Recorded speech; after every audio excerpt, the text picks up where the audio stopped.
আমি আজকে ব্রেকফাস্টের একটা রেসিপি বানিয়ে দেখাচ্ছি, যেটা ছোলার ঘুগনি। আমি পেঁয়াজ প্রথমে ভালো করে ভেজে রেখেছি লাল লাল করে, আর ছোলা রাত্রিরে আমি ভিজিয়ে রেখেছিলাম। ছোলা সমস্ত কুকারে দিয়ে দিলাম।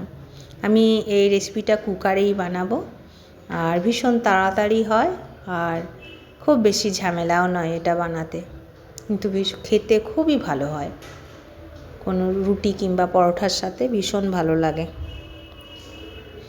আমি একে একে এটাতে ভাজা পেঁয়াজটা প্রথমে দিলাম, তারপরে কাঁচা লঙ্কা, রসুন, আদা আর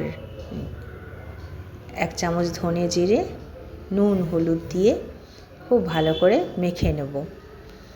এখানে আমি পেঁয়াজ ভেজে রাখা তেলটাও অ্যাড করব, আর গরম মশলাও অ্যাড করে দেব।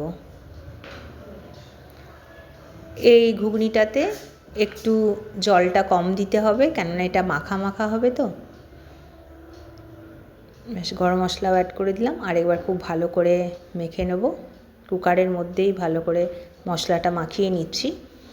এরপর আমি খুব সামান্য জল দেব, দিয়ে 4টে সিটি দেব।